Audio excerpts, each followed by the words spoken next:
بسم اللہ الرحمن الرحیم۔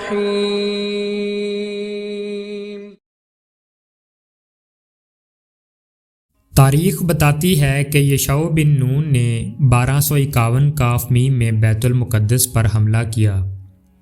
اس وقت ادنی صدق یروشلم کا بادشاہ تھا۔ جرون، یرموت، لیکس اور اجلون کے بادشاہ اس کے معاون و مددگار تھے، اور وہ سب کے سب اموری تھے۔ یشوع نے انہیں جبون کے مقام پر شکست دی۔ 5 بادشاہ مارے گئے اور کنعان پر بنی اسرائیل کا قبضہ ہو گیا۔ بائبل کے مطابق یروشلم اس وقت بھی مقدس شمار ہوتا تھا۔ اسرائیل نے کامیابی کے بعد جبرون کو اپنا دارالحکومت قرار دیا، اور ان کی سلطنت اردن، شام اور یمن کی سرحدوں تک جا پہنچی۔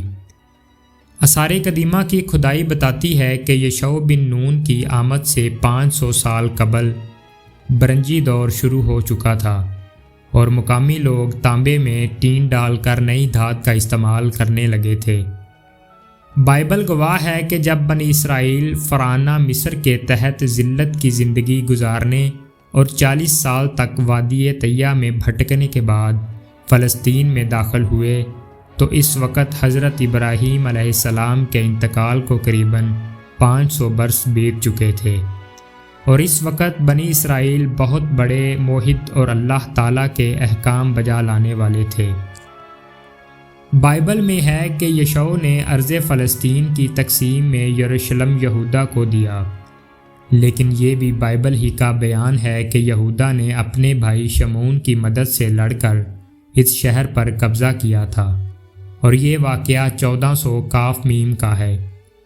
بائبل اس امر کی بھی گواہی دیتی ہے کہ باوجود اس کے بنی یہودا نے یروشلم میں لوگوں کو تیگ اور شہر کو تباہ کرنے میں فراغ دلی دکھائی تھی۔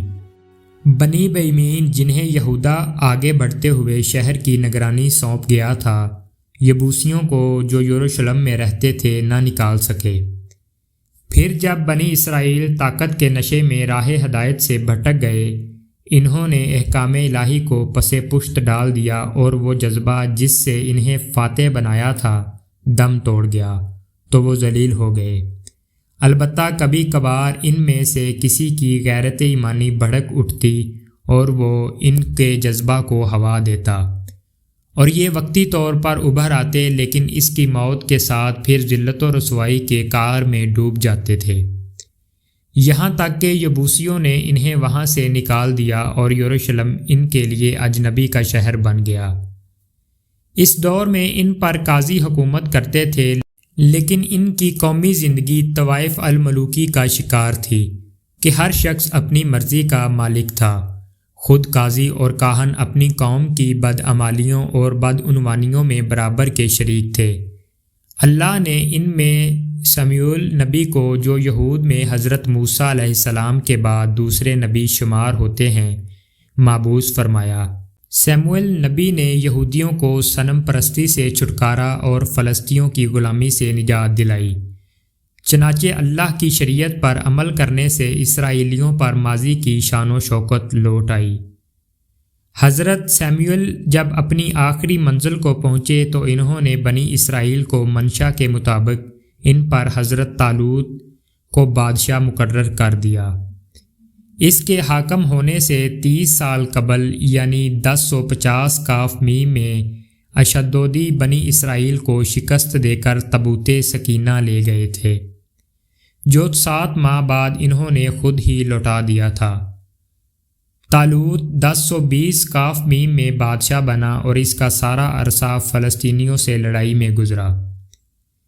ان جنگوں میں ایک نوجوان نے تلوار کے جوہر خوب دکھائے، اور مشرکین کا سالار اعلیٰ جالوت بھی اسی جوان کے وار سے ہلاک ہوا۔ یہ نوجوان حضرت داؤد علیہ السلام تھے۔ سمیعیل نبی کی آمد تک یہود باقاعدہ قوم کی حیثیت اختیار نہیں کر سکے تھے، بلکہ ان کے قبائل کی انفرادیت برقرار تھی، اور وہ ایک دوسرے پر بالاتری حاصل کرنے کی فکر میں رہتے تھے۔ اس صورتحال نے انہیں شدید نقصان پہنچایا تھا۔ حضرت سمیعیل آئے تو ان کی قبائلی انفرادیت کو ختم کر کے اسے ایک متحد قوم کی صورت دے دی۔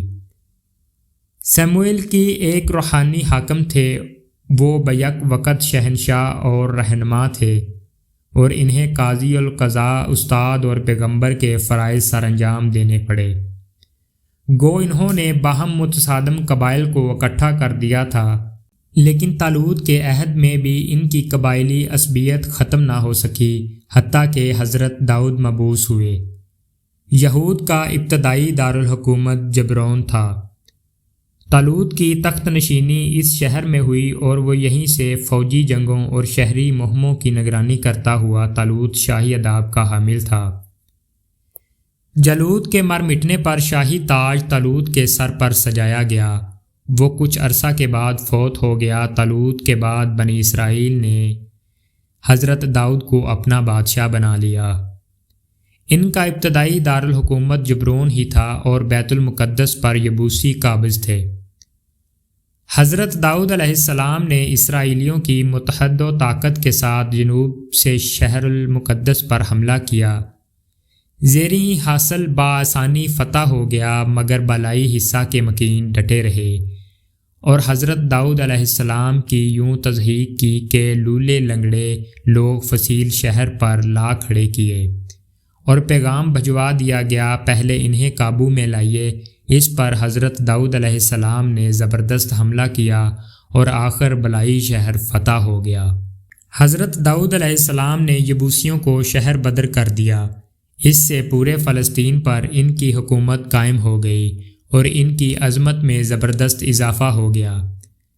ہمسایہ سلطنتیں خوفزدہ ہو کر متحدہ ہو گئیں اور حضرت داؤد پر حملہ کرنے کی ٹھانی، لیکن وہ یروشلم تک نہ پہنچ سکی، بلکہ کفید پائم کی وادی میں ہی شکست کھا کر پسپا ہوئیں، جس کے بعد حضرت داؤد علیہ السلام کی طاقت سے مرعوب ہو کر بہت سے ہمسایہ حکمرانوں نے ان کی طرف دوستی کا ہاتھ بڑھایا۔ جنگ و صلح کے دور میں حضرت داؤد نے بالائی وزیریں شہر کو ایک کر دیا اور شہر کے گرد ایک مضبوط فصیل تعمیر کرائی۔ ان کے علاوہ جبل زیتون پر شاہی محل اور وادی میں شاہی باغ تعمیر کرایا۔ یہ پہلا موقع تھا کہ بنی اسرائیل نے یروشلم پر قبضہ کیا۔ حضرت داؤد کی 33 سالہ دور حکومت میں اسرائیلی فوجوں کو سکون بہت کم ملا۔ ان کی جنگوں کا نتیجہ ان کے حق میں مفید ثابت ہوا۔ بنی اسرائیل جواب تک قبائلی عصبیت کا شکار مختلف قبیلوں میں بنے ہوئے تھے، ایک قوم بن گئے۔ بنی اسرائیل کے غرور و وقار میں اضافہ ہو گیا۔ مال غنیمت اور دوستی کے خواہاں حکمرانوں کے نذرانوں سے خزانہ بھر گیا۔ شہر کی دولت میں زبردست اضافہ ہوا اور لوگ خوشحال ہو گئے۔